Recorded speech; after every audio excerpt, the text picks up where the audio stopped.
L'intelligence artificielle, tout le monde en parle et on commence à en voir petit à petit les conséquences, les effets dans nos vies personnelles. Et voilà qu'on nous dit dans cet article qu'au Brésil, une loi rédigée par l'intelligence artificielle a été approuvée sans le savoir par des élus à Porto Alegre. Alors évidemment, ça pose tout un tas de questions, c'est un peu inquiétant, ça laisse penser que, à l'avenir, les lois qui donc définissent le fonctionnement d'une société, par exemple, pourraient ne plus être rédigées par des êtres humains, mais que les êtres humains devraient s'y soumettre. Vous voyez ce qui se profile. Alors, par rapport à ce fait divers, j'interroge le tarot de Marseille.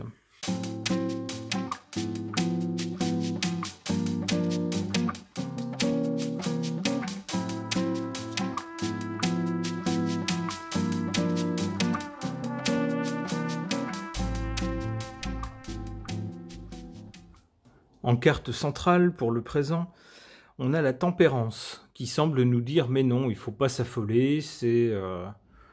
D'abord, il a fallu demander à cette intelligence artificielle de le faire, elle ne l'aurait pas fait d'elle-même, évidemment.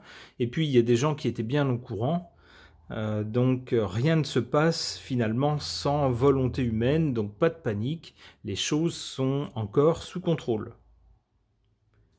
Du côté du passé, ici, on a le soleil, une carte très positive, chaleureuse, lumineuse, avec des gens qui se soutiennent, on le voit, avec une autorité, l'autorité du soleil. Alors ça laisse penser que jusqu'à maintenant, du côté du passé, donc, ce qui a dominé, c'était l'humanité. On voit ici ces deux personnages. Et les choses étaient claires. Avec le soleil, tout est visible. Donc il s'agissait d'êtres humains qui décidaient entre eux de la façon dont les sociétés humaines devaient être organisées.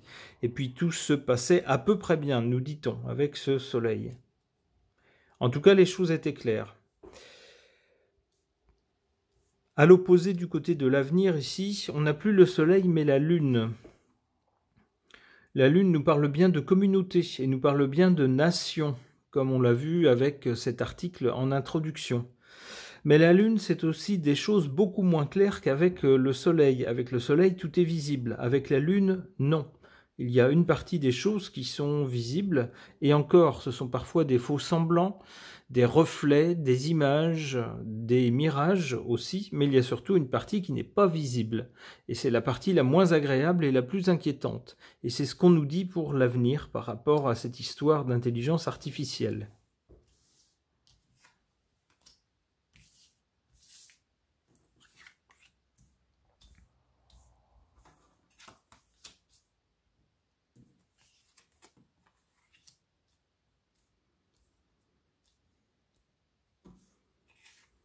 En carte favorable, on a cette carte de l'impératrice qui nous montre des gens compétents, qui savent faire la synthèse, qui savent intégrer correctement les bénéfices de l'intelligence artificielle à l'organisation d'une société humaine. On s'en sert, mais on s'en sert comme outil. On ne donne pas un pouvoir décisionnel à cet outil-là. Tout reste sous contrôle et tout reste correctement géré par les êtres humains. En défaveur, en revanche, on voit bien avec cette carte de la force qu'il y a un bras de fer. Un bras de fer entre qui et qui, ou entre qui et quoi, entre un être humain ici et puis la bête. Alors la bête, pour les gens qui sont un peu versés dans l'ésotérisme ou la religion, ça devrait vous rappeler quelque chose, et pas quelque chose de très sympa.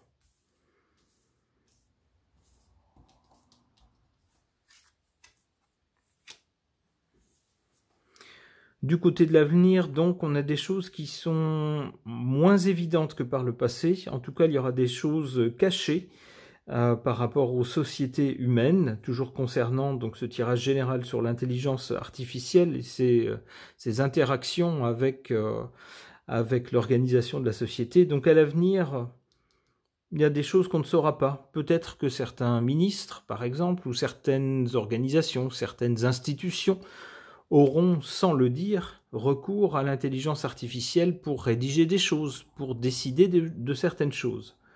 Et le public ne le saura pas. Avec le chariot qui vient là-dessus, malheureusement, c'est pas très bon. Le chariot donne un coup de collier pour faire avancer les choses et renverser les obstacles. Donc, il semblerait que cette façon de faire, ce recours à l'intelligence artificielle, peut-être dans les mécanismes de l'organisation humaine, eh bien, connaîtra une accélération ensuite. Une accélération qui devrait amener des changements. De quel ordre? Le jugement. Des annonces peut-être qui seront faites. Alors des annonces de quelque chose qui n'est pas terrestre. On voit ici l'ange, c'est pas un être humain, c'est quelque chose qui se trouve, si j'ose dire, dans le cloud, dans le nuage. C'est pas quelque chose de terrestre, qui en revanche envoie ses ordres aux êtres humains, lesquels se retrouvent tout nus, comme on le voit sur la photo, par rapport aux ordres qui lui sont donnés et qui ne peuvent, ma foi, qu'obéir. Bon, c'est pas très réjouissant pour l'avenir. En tout cas, c'est pas un avenir proche. On voit, ça n'est que la 4e carte. Et puis, bon, espérons que j'ai mal interprété ces cartes et que ce n'est pas l'avenir qui nous est réservé. Ok. Concernant une loi qui, au Brésil, a été rédigée par une intelligence artificielle et qui a été approuvée, et sur les conséquences et les réflexions à tirer de ce fait divers, j'interroge l'oracle des émanations, Angelarium.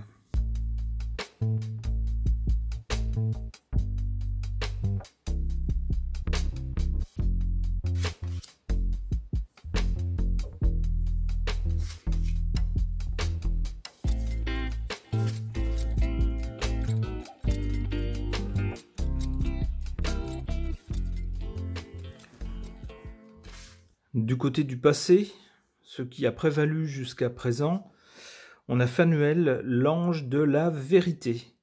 Avec cette vérité, on savait qui avait rédigé les lois, ou en tout cas c'était possible de le savoir, puisqu'il s'agissait d'êtres humains. Donc c'était des lois humaines rédigées pour les êtres humains, par les êtres humains. Tout était clair. On avait en quelque sorte la vérité des choses. Pour le présent, avec Simikiel, on a l'ange de la vengeance. On aurait quelque chose ou quelqu'un qui chercherait à se venger. Bon, alors c'est un peu énigmatique. Je vois pas pourquoi quelqu'un chercherait à se venger. Alors, la solution, c'est peut-être de considérer que ce n'est pas quelqu'un d'humain, mais alors pour les gens qui sont un peu versés dans l'ésotérisme ou dans les choses un peu abstraites, eh bien quelque chose, une entité, si j'ose dire, qui ne serait pas humaine, qui serait quelque chose d'autre. Alors un dieu ou un démon, ou ce que vous voulez, un esprit, ce genre de choses, qui chercherait à se venger, au travers donc de la technologie. Le résultat avec Kuchiel, c'est l'ange de la punition, c'est-à-dire qu'on serait puni, quelque chose se vengerait en nous punissant.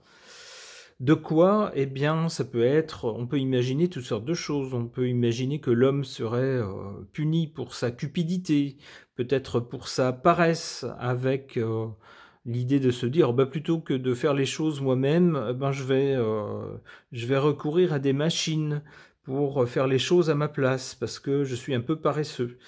Et du coup, quelque chose qui nous regarde se venge et nous punit. Nous punit comment? En nous soumettant aux machines. Par exemple, ça pourrait être un scénario.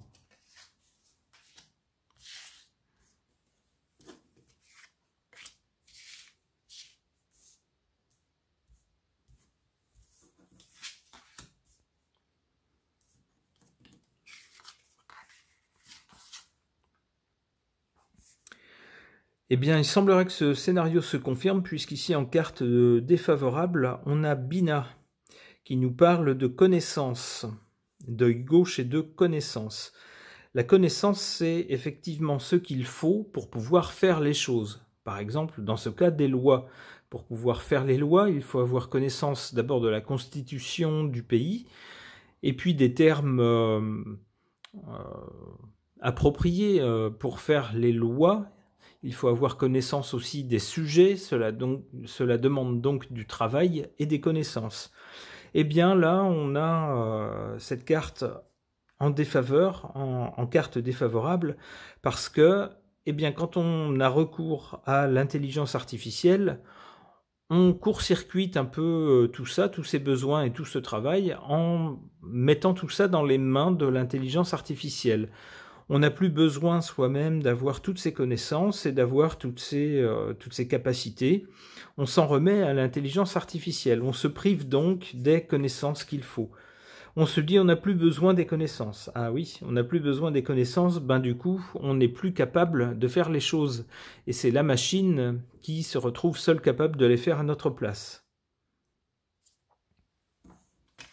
En carte favorable, on a avec Eistibus l'ange de la divination. L'ange de la divination, ça peut être quoi? Eh bien, ça peut être justement la capacité, malgré tout, à réfléchir et à se dire attention, si on va trop loin avec l'intelligence artificielle, si on lui laisse trop de place dans les processus décisionnels d'une société, on risque de se retrouver pieds et poings liés face à cette intelligence artificielle à laquelle on donnera un pouvoir sur nous. Donc tant qu'il y a une conscience, tant qu'il y a une intelligence du côté humain qui sait jusqu'où ne pas aller trop loin, eh bien, a priori, on est sauf.